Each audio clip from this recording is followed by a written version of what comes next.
Good day, everyone, once again. And today we have, again, the second episode. Our special guest today, all the way from Malta, to us, our dear friend, Oliver, and dear partner for the Maltese programs in general. And this second episode, we will make it dedicated to the citizenship program in Malta.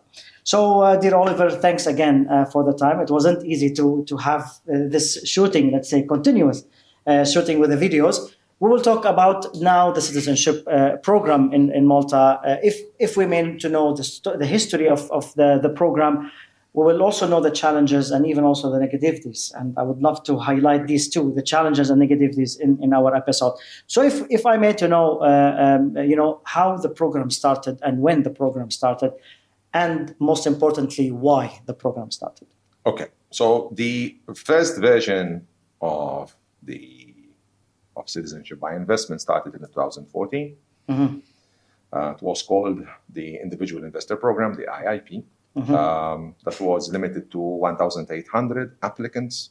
Mm-hmm. Okay, that closed successfully, and that was a direct citizenship program. Mm-hmm. Okay, it was primarily intended as the same current regulations, because it's not really a program. I'll explain the difference. Mm-hmm. It's the same thing. Basically, Malta is, even though it's very economically powerful, requires more innovative thinking, more investors, more human resources with talent. So the idea was, aside from all the other avenues of attracting people who want to come and work there, is why don't we open a channel for the most powerful investors in the world with talent to come and become a member of the club. That was extremely successful, not without controversy. It was there was and still is, and I'll explain to you where it comes from. An element of controversy around the program. But the reality was it attracted and continues to attract some of the biggest names in the world. And I'm talking, obviously, I can't mention the names, but some of, honestly, the biggest names in the world. Mm-hmm. So yes, hugely successful. And then a few years back, to placate in part the requirements or objections from the European Union, mm-hmm. And also in fairness to increase some transparency and also to increase some links there on the closure of the first program.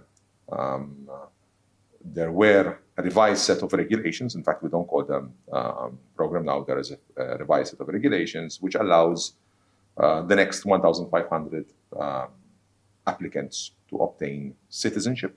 The difference here is really and truly, it's a residency program which fast tracks to citizenship either over 1 year or over 3 years. Mm-hmm. Okay. So to talk about this 1,500 applications, are we talking about it per year or? No, it's in total. There is a maximum cap of 400 per year, which mm-hmm. this year will be reached. Okay.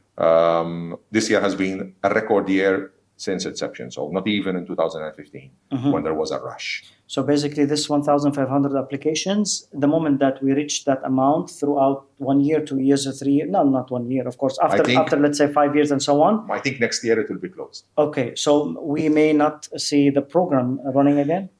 Or we don't know? I sincerely doubt that there will not be a third version for the simple mm-hmm. reason that, as I'm sure you know because you're in the mm-hmm. industry, but I'm sure many people are aware, the European Commission and Malta took each other head on yes. at the European Court of Justice. Yes, okay. And the people started to okay, they wanted to know what is the end of Well, the end now is near because 3 days ago, the Advocate General of the European Union gave their opinion that it is in Malta's rights and prerogative to run such a promotion mm-hmm. and that granting citizenship is a national competence and not something that the EU can impose on what they have defined as genuine links. Mm-hmm. Now we wait for the final judgment, but we know from experience that the Advocate's general opinion has a very significant weight on the ruling. Mm, that's okay? Great. So that is going to be put to rest. That doesn't mean that there will not be pressure from the Europe, from the European Union to control these. In fairness, look, the controversy, there were some very valid arguments. I will distance myself for a second from trying to be the patriot where we say everything we do in Malta is good and everyone is bad. I will be very, very blunt, at least even for the interest of our users.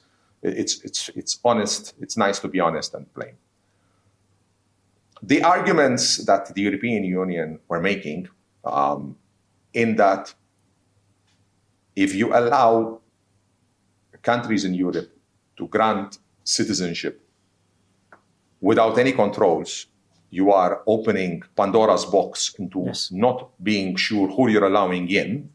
In fairness, they had a point. And where I make a strong distinction, and I will fully object and defend Malta, is how some of the other countries, without going into who they were or which they were, and how Malta made the distinction. So there were other countries which allowed some very undesirable people to come in, okay, and now are forced to revoke hundreds of citizenship. And then you have Malta, which always prided itself with some of the strictest due diligence. It is true, if you speak to investment migration advisors in the past or clients, look, one client of mine, she's American. It was an interesting case. It took a little longer because the industry of her husband is a bit high risk. But anyway, as we say in Arab, alhamdulillah, everything went well. They were approved, they got the passport, and they became friends. They're still very good friends. And she told me, Oliver, listen, thank you for your support, but this felt like an administrative colonoscopy. Okay. And it is true. It is true. The Malta due diligence is very invasive, particularly on this. And as per the statistics, it has the highest rejection. Yes, it is roughly 1 in 4 get rejected. Ours one out of 4? 1 out of 4 gets rejected. Okay. Ours is significantly better. I would say we are somewhere between, depending on the season and national, but ours is between 85 to 90% get accepted. Oh, great. Okay. But the reality is some countries close an eye, or some cases 2 eyes, and that's some very undesirable people. Now, obviously, with the 6 AML coming in, investment migration advisors in European Union become subject persons, like corporate services providers, like banks, like so on and so forth, which means they have a duty to report or not accept clients of poor repute. I think what will happen out of this, once the final judgment comes in towards the end of this year, beginning of next year, I think there will be a harmonization on the due diligence, both on citizenship and residency. And I think the gold standard, the benchmark, will become Malta, which means all the other countries, even those aspiring to have something similar to Malta, whether they will like it or not, will have to have this benchmark of ultra high filters and no messing around. Okay. So I think actually out of all this drama, a good thing has come, because this way it gives a reputable angle to something which was questioned. Okay. And then they took it too far, and they're saying, no, but it's this and that. The argument that Malta made is, look, the European Union is a collaboration between independent states. It's not a federal system like the United States. You don't get a United States of Europe passport or citizenship. You get a Malta passport. You get another country passport. And then you have the advantages of being a member of that club. Anyway, thank God, now this is coming to a close. That's great. So, to talk about the program more in details, if we can just walk us through the process of applying for the citizenship program. Is it the same of the permanent residency, where you pay only the due diligence fees at the beginning? Yes. And then you have, let's say, the approval in certain period of time, and then to fulfill the other... It's identical. It is identical. It's identical. In fact, to a large degree, the process, barring some significantly more detail into the source of wealth, where permanent residency, they go into a certain level of detail, and with citizenship, they go all the way to the ancestry of the family. Okay, so let me give you an example. So, if we had a client from a particular Asian country, we met and we asked him what does he do for a living, and he said, I haven't worked a day in my life. Okay, great, good for you. Yeah, right. What did your parents do? And they said, actually, they haven't worked a day in their life either. Oh, mashallah, this is very inherited. Okay, now, so we asked then, what did your grandparents do? Now, obviously, I'm going to have to disclose the country, because obviously it's going to make sense. He said, actually, my grandparents were farmers, but they came to Hong Kong and they started buying a lot of land. Okay, when they were farmers. And obviously, they found themselves with a massive land bank of where some of the most real estate expensive in the world, owning the land of where most of the towers in. Okay, so the source of wealth, due diligence, came on the grandparents when it comes to this. Grandparents. Yes. So they wanted to go into the inheritance, and the I wills. believe the grandparents, they already passed away. Of course, they passed away, but there was the history, and it's fine. It's okay. But Malta is very strict when it comes to due diligence. So the short answer is it's identical to the permanent residence. It's very fair. You pay the due diligence. You don't have to put in the 600,000, 750,000, 1 million, whatever it is. No. They will ask you the questions. You are forthcoming. The same 2 questions in 500 ways? The same 2 questions in 500 ways. Okay. You give them the information. They will do an extraordinary detailed background check, which, trust me, is very detailed. And I'll tell you why. Keep in mind that Malta, even where there were other programs like Bulgaria, Cyprus, and so on and so forth, Malta has an electronic travel authority agreement with the United States. Yes. Okay. And by the way, this is the only country in the world now that has citizenship by investment program that get visa free to the US. Yeah. So you can imagine the risks that entails. Yes. Okay, so the reality is that at one point, the file will go to the Malta Secret Service. The Malta Secret Service will share this information, okay, with other countries of interest, and will get clearance. If they find something which makes it a risk for the new citizen with that passport to visit those countries, there is no way that client is going to be accepted. Okay. It also means that whatever the client thinks the Malta government is not going to find out, they will find out. Okay. That's very good. Okay. So it is a very clean program. It is the Rolls-Royce, Ferrari, Lamborghini of the programs. Okay. It is exclusive. It is not cheap. Yes. But it is phenomenally powerful. Of course. If we talk about the top 10 passports in the world, and if we talk about even also the strongest citizenship in terms of due diligence, and then even also that it take a cost as well to all of this. If we talk about the common, or let's say the top 3 or 4 nationalities that applying so far, you would never believe which is number 1. Well, we just talk about it offline, so I know. The users will not believe which is number 1. So the number 1 applicants for Maltese citizenship are U.S. nationals, Americans. Okay. Can we know why, if in any way? So historically, this used to be Eastern Europeans, Russians, and Eastern Europeans. They are currently precluded from applying. Yes. It's suspended. It's not blocked. There's a big difference between blocked and suspended. The government cannot conduct due diligence at the moment, so they are currently blocked.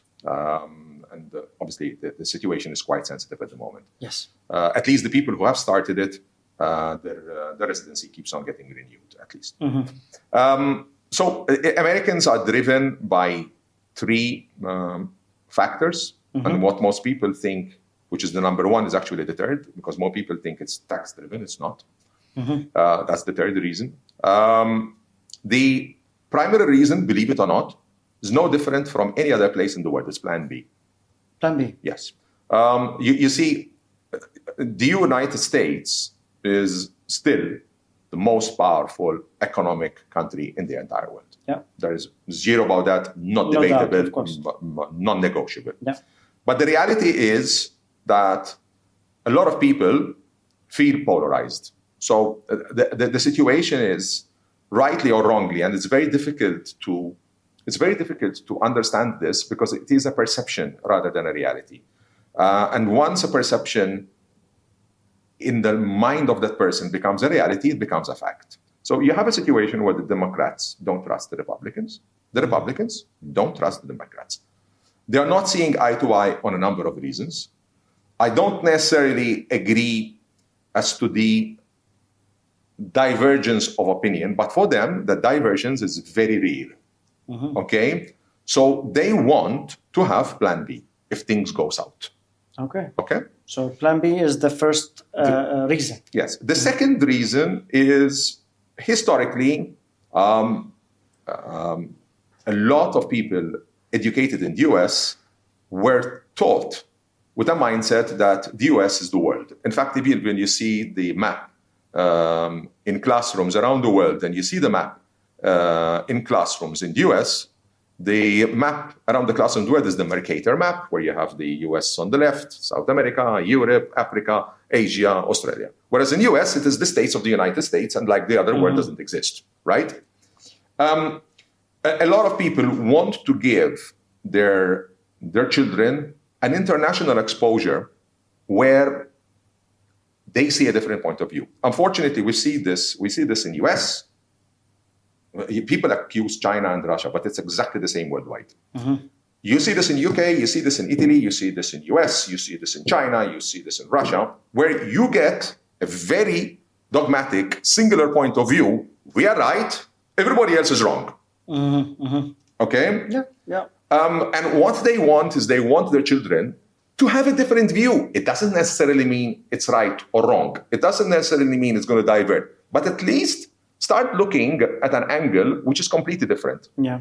The third reason, yes, I'm not going to lie, is an element of taxation, where you would have more a third generation plan rather than a second generation plan. Mm-hmm. So people might want to say, listen, I want to hedge my bets. Maybe my grandchildren might want to have a situation where I not necessarily want to have this inheritance tax. And explain to you where this comes into play. You keep in mind that a lot of people acquired US citizenship by being born in the US, yes. Don't necessarily have ties to the US, okay?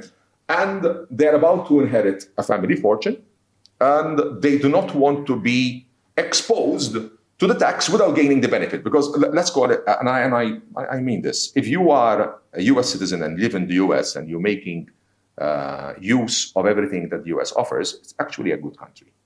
But if you are basically paying the membership fee and you're never there, you're never using it, you're never doing there, you're never getting the benefits, just paying it, obviously it's going to trigger off, why do I need it in the first place?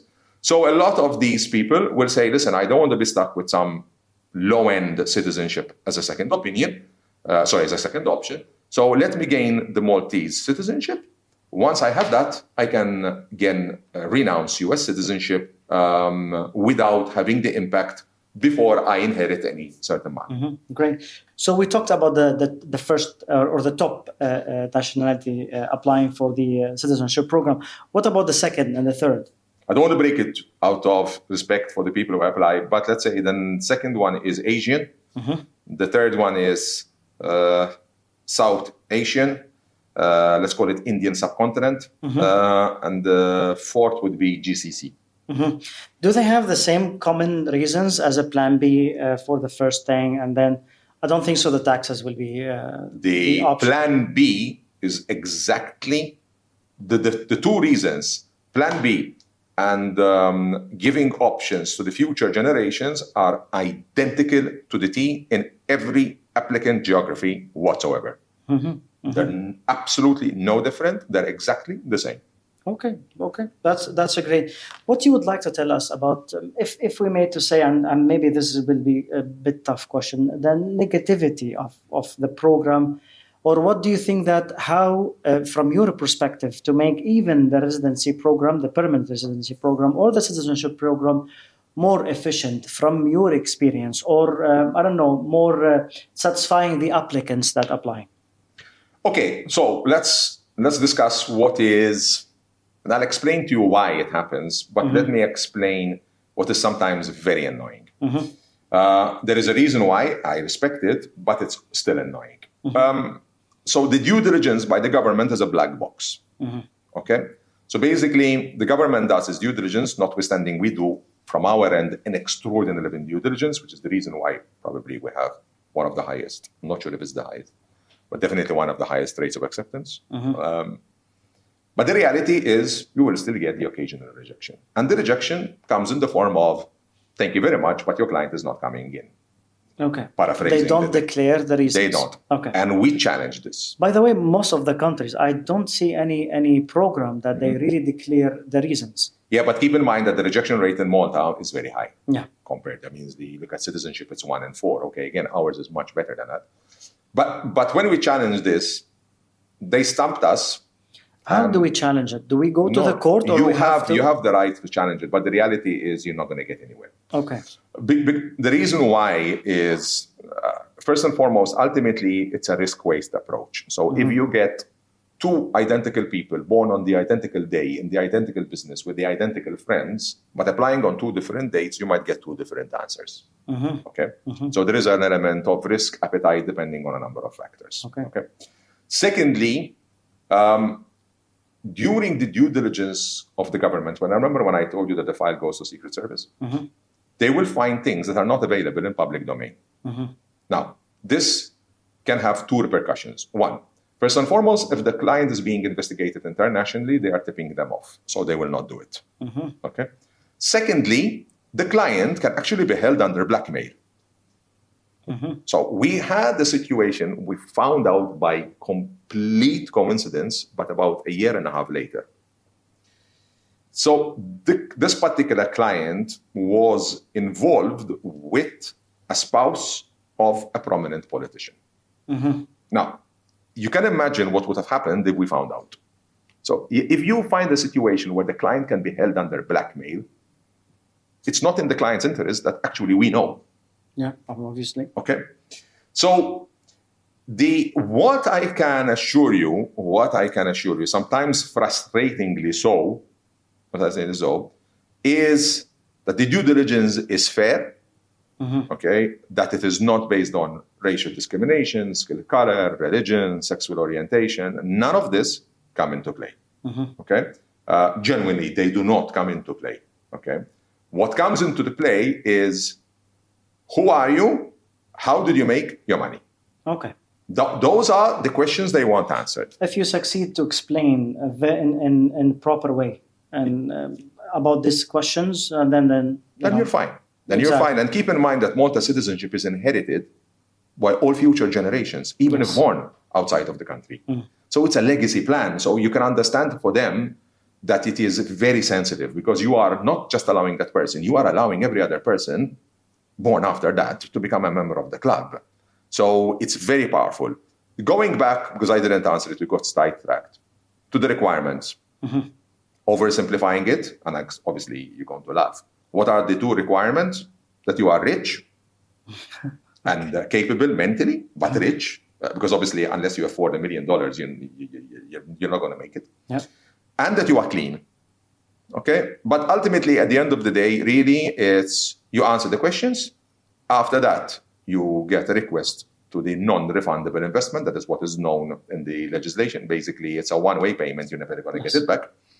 And after that, you rent a property or you maintain a property for 5 years. You don't even need to buy it. You can even rent it. You maintain an insurance in the first year. It's not complicated. The drama, if you want to call it that way, comes with a phenomenal amount of documentation you need to provide to ultimately prove that you are a good and genuine person to enter into the club. And then that's it. And that's it. That's great. So let's end up this episode with a lot of valuable information that I'm sure all the people watching this episode will love it. In the first episode, we did not really end our episode with something to tell the people to come to Malta, to visit Malta.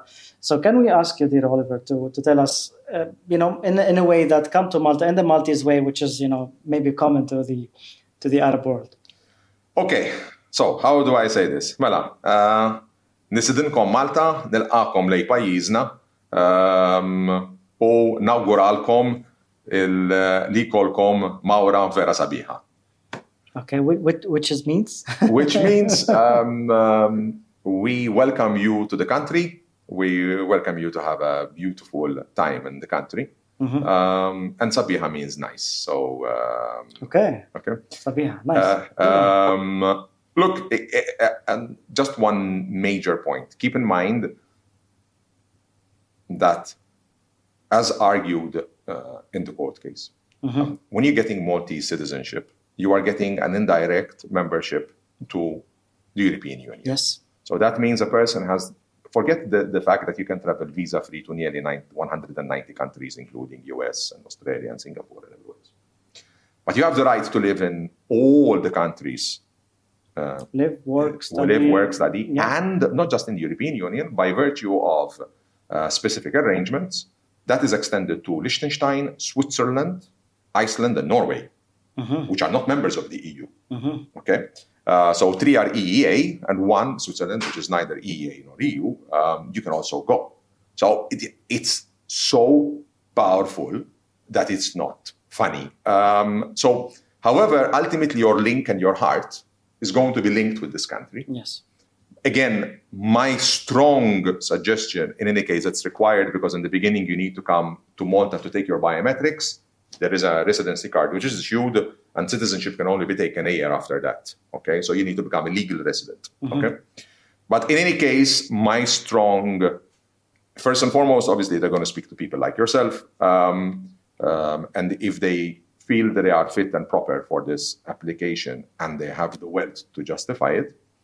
Obviously, it's a legacy plan, but honestly, genuinely, I think the easy no-brainer would be come to Malta, see it for yourself, and then you realize why the biggest names in the world, the biggest names, even some of the absolute people you see in US news and so on and so forth, they are ultimately also dual citizenship of Malta. Okay, that's good to know. So we'll do our own Google search then.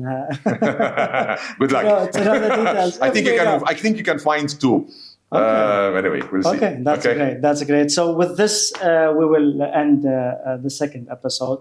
Dear Oliver, really thank you again for coming and passing by and having this information that I'm sure it will help all the people to identify why is Malta is the best destination. It could be for them as a plan B, as freedom of travel, as a lot of other situations as well. Everyone is watching us. Really thank you for all of this. We really appreciate all your support and help. If you have any questions, of course, feel free to answer or to ask us the questions, and we will definitely make more episodes to come with answering these questions. See you always. Take care.